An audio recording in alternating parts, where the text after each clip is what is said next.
You can jump in when you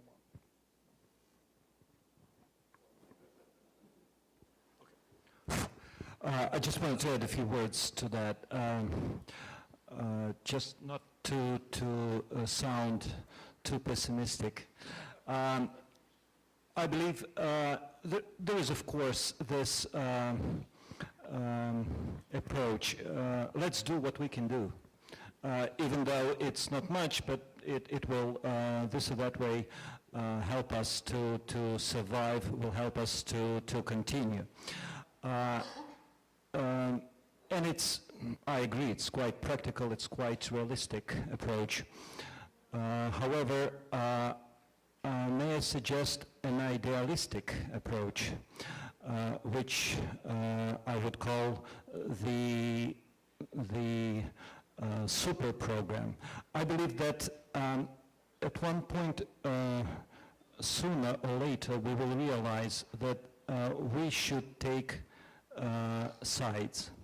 And I see that there are two sides. One is, I can suggest the term biospheric, and the other side is technospheric. So behind these terms, I see two different mindsets.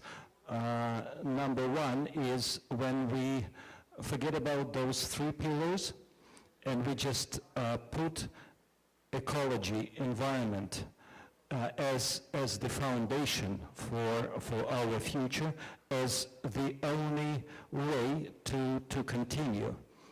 Otherwise, we have absolutely no future. You know, the other side is technospheric. That is modern technological way of thinking and way of resolving things. You know, we, for some mysterious reason, rely on technologies that are in essence destructive. They are fragmenting the world. They have nothing to do with the ecology, with the planet as a living being. You know, everything is artificial. All these technologies finally produce waste. Sorry for that. But again, I'm insisting that we can talk forever. And we've been talking for 20 years since Rio 92. But even at that time, we started with a resource-based concept. Nobody even was talking or thinking about real consequences, real impacts. Thanks God, we finally arrived to those three concepts, and now we are discussing, and we will do it forever. But I again insist that there should be, and this limit is very close from us. We don't have real time. We'll have to decide whether we are on the ecological party or technospheric party. I really don't see any other solution to that. Otherwise, we'll be discussing this until we die. Thank you. Okay. Dr. Naidu would like to add Thank to you. this point. Can you hear me? It's a fascinating debate, and I think what's interesting about Rio Plus 20 in 2012 is that Rio Plus 20 in 92 was a different world in so many ways. And the question has now become, who's going to step up and take responsibility for some of the global goods that we need to have responsibility around? Is it the BRICS? I mean, since 1992, fundamental things have happened to the international system. You have a financial crisis in 2008. You have the so-called, the world that was configured around the Cold War has subsequently changed.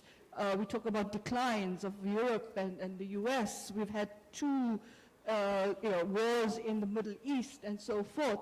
So it's quite an interesting world that we're looking at, and I'm wondering, as a kind of, in an abstract way, are we looking for some other grouping now to take responsibility? And are we not doing the same thing that we did in the past? We talk about new concepts. We talk about a new model. How do we arrive at that? But then the question is BRICS the only configuration and constellation that we should be looking towards? What about other configurations? What about other issues? And a kind of corresponding question to that is BRICS ready to do this? Because I think we're placing an agenda on the BRICS table, besides the mortar that goes with it. But we're placing such a big agenda, and we're saying you've got to do multilateral reform. You've got to do something on social development. You've got to take responsibility for, responsibility to protect. You've got to do this. You've got to do that. And the list is endless. And the question is, are BRIC countries ready to even do one mammoth of what we're asking them to do? And I think that's the critical question in terms of how do we actually perceive the role of BRICS. BRICS, I don't think, has actually come up and said, this is what we believe our role is. They're finding their feet. They're still finding their feet. And they will still find their feet continuously. And whether or not BRICS becomes the equivalent of the G8, whether or not we want BRICS to become that, whether we want BRICS to assume some kind of role in terms of global governance, I think we may end up making the same mistakes we've done with the North-South relationship. And the big question is, should BRICS expand? Should South Africa be replaced by South Korea? That's a different debate. But the big issue is, what happens when another set of configurations and constellations start emerging, which says, well, here's BRICS, there's the N11, there's civets, and of course the best one I've heard recently was KENSA, the equivalent of BRICS in Africa, Kenya, Egypt, South Africa, Nigeria, etc. Now, we ended up in a configuration of configurations. Everybody wants to configure into something. And not necessarily knowing why they're configuring, but they're configuring. So I think that we kind of like compartmentalizing ourselves into these debates, and we're assuming that these countries have both the political will to do something, or they should have the political will to do something. And I think the most important point to take out of Professor Feng's intervention was, we need to sort out what's happening at home first. We haven't got it right in all of the BRIC countries. And how do we actually achieve that? So I think we probably need to step back to actually ask ourselves, what do the BRICS want to achieve? Okay, thanks. Well, I think a number of important points have been raised, but especially if the BRICS are really the countries that are supposed to lead some kind of change in the international system. I think Professor Paulo, Professor Mihailov also have raised these questions. Paulo suggested that the BRICS are responsible for pluralizing the international system, but yes, I think Professor Naidu has a point when she says, is the agenda too wide, too long? Are the BRICS up to the challenges?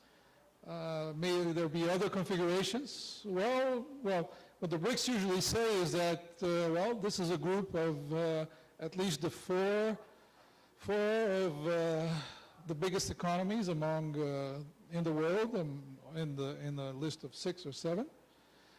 It's more than 30% of the world's GDP, almost half of the population. And they got together with the objective of transforming the world into a multipolar world, if you can say that's a common vision. But on that side, if there's anybody around that can do something, well, the BRICS might be the ones, because Europe, it's in its last breaths of global influence, I would say. I mean, as a global actor, there's not much future for Europe. And the US will be around for a few more years, decades perhaps, but definitely the BRICS are the candidates. But, Professor Vivan, are we just naysayers? Do we have something to say positively about where the world should go? For instance, on the points that Professor Paulo Mihalov said on the issue of the transition to a different development model or a cleaner development model, for instance. Can we do that? Thank you. I think we can argue forever about the development models that we can follow. And similarly, we can argue forever about whether we live in a non-polar world, whether we live in a multipolar world, whether we live in a plurilateral world. But I think the fundamental truth is that the world has been run for a long time with a coalition of interests. And I think that the BRICS have, articulated quite a few areas of convergence. I just want to go back to the Rio Plus 20 debate for a second, because I don't feel that being pessimistic about the outcome from Rio Plus 20 is necessarily a bad thing for the world. And there's no reason to see the disruptions to the process of sustainable development, of the discourse on sustainable development as negative, because there is an element of creative destruction in the societies that we live in, where old models get reworked, where new models are adopted. If we just go back to the discourse that was created in 1992 in the first summit, if you actually look at, I want to go back to the point about coalition of interests and how people actually want to get, there are always interests that you can find within the text of any declaration. So if you go back to the 1992 declaration, and if you see the chapters, there are 4 chapters, and then there's a preamble, and then there's a declaration. If you pick up, I picked up, just to do a little bit of research, I picked up the first chapter at a whim, which was on social and economic dimensions. And I found very interestingly, as a random experiment, I searched for the word trade. And the word trade came up 60 times in that chapter. Then I searched for the word education, which came up once. Health came up 4 times. Remember that we're talking about social and economic dimensions. So you see certain interests filtered through even in the text. And at that point, interestingly, the second chapter, which is on conservation and management of resources for development, the word responsibility does not come up. The word transfer comes up 5 times, which is interesting. And of course, I agree with Mikhail on how, it is unclear how we're going to agree on the concepts that we need to agree on if we have to have a meaningful discussion on sustainable development. What do we actually want to sustain? The Secretariat of the first Earth Summit came up with a number to save the world. How much money do we need?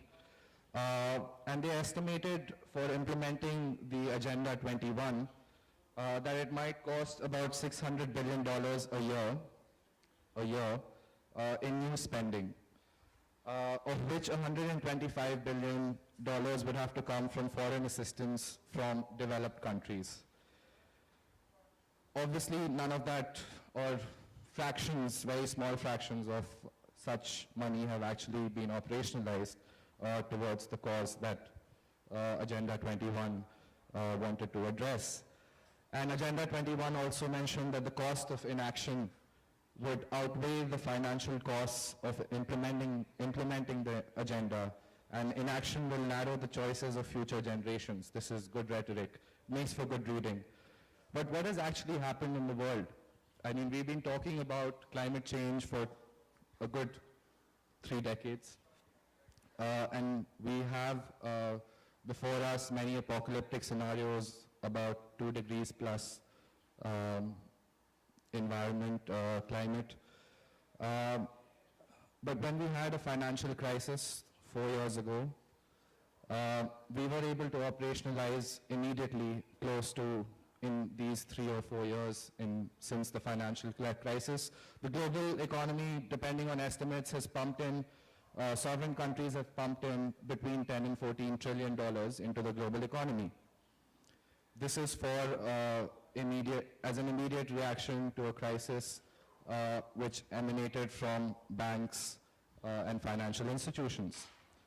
At the same time, we have tremendous difficulties in agreeing on even a small fraction of that money. We're talking about the Green Climate Fund now, which will be $100 billion. We don't know where the money is going to come from. We've committed to raising money from various stakeholders over the last 10, 15 years. And if you actually go back and check on whether the money has come into those funds and whether that money has gone out, you would actually see that it's quite a dismal picture. So what are our priorities today as human beings on the planet when we can operationalize money the equivalent of the US economy over a very short term, which is two or 3 years? Whereas we're looking at complete apocalypse and annihilation of the human race, and we can't agree on $100 billion. So that is something that we need to think about. And in that context, I don't think that disruption to the Rio Plus 20 agenda is necessarily a bad thing. And on the question of responsibility, I'd just like to conclude by saying that perhaps this whole perception of, we started with common but differentiated responsibility, and but differentiated responsibility was like a concession to the developing and emerging world. And I was discussing this with a colleague the other day. Do we need, it is okay to say that there's differentiated responsibility. Why do we need that phrase is the real question. What is the existential sort of consequence of that phrase being out there, that we have a responsibility as BRICS or as emerging countries to do something about the economy, and we start now? Do we start now to start, from now on what has to be done by developing nations and emerging nations? And so these are sort of fundamental questions, and do we really need to shift the discourse from one of shared responsibility to one of shared prosperity? That is something I think that the BRICS can contribute towards. And like Sanusha pointed out, there is a lot of noise whereas groups are concerned. But as earlier was pointed out by a Russian colleague, the BRICS have articulated that they are a politically united force, and that is perhaps the underlying, the most easily visible trend vis-a-vis their engagements with each other. So I'd like to leave it with that. Okay.